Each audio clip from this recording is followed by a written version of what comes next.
ترتیب دینیہ کی اہمیت پر ہے، جو کہ مسلم معاشرے کے لیے ایک ریڑھ کی ہڈی کی حیثیت رکھتا ہے، اور للاکثر حکم الکل، جس سماج اور معاشرے میں ہم رہ رہے ہیں، اگر یہ کہا جائے کہ کلی طور پر ہمارے مکاتب جو مساجد کے اندر چل رہے ہیں، میں نے بولا للاکثر حکم الکل، اعتبار اکثر کا ہوتا ہے۔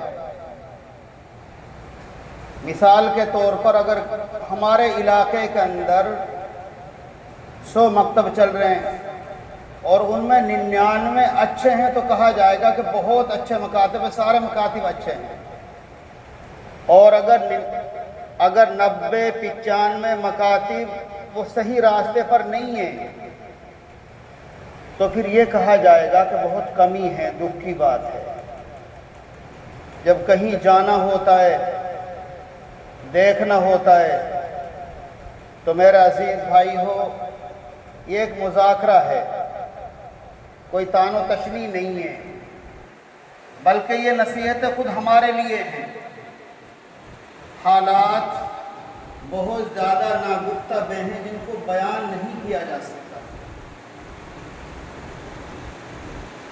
اس میں اکثر جو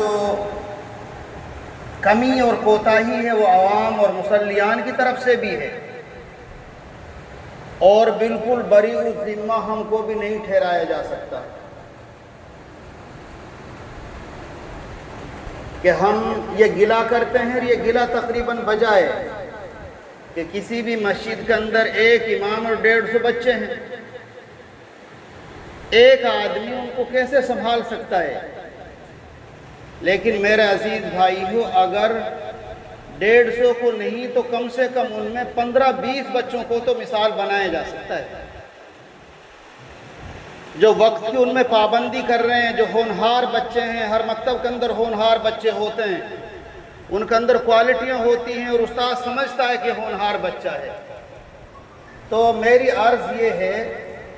کہ بطور خاص ان بچوں پر فوکس ڈالا جائے جو وقت کی پابندی بھی کر رہے ہیں، ذہنی اعتبار سے بھی بچے اچھے ہیں، تو بطور خاص ان کو ٹارگیٹ بنا کر کے ان کو نکھارا جائے، اور پھر عوام کے سامنے ان کو پیش کیا جائے، اور یہ کہا جائے کہ دیکھو ان بچوں نے پابندی کی تو اس طرح کے بن گئے، آپ کے بچوں نے پابندی نہیں کی وہ ایسے رہ گئے۔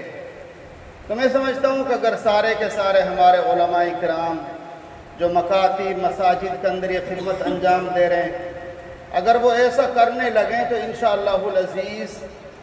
بہت جلدی ایک مثبت فائدے ہم کو نظر آئیں گے انشاءاللہ العزیز۔ تو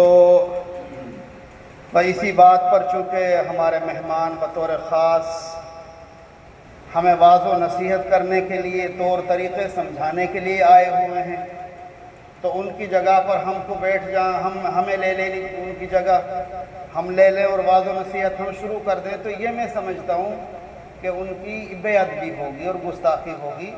تو لہذا انہی چند معروضات پر میں اپنی بات کو ختم کرتا ہوں۔ وما علینا الا البلاغ۔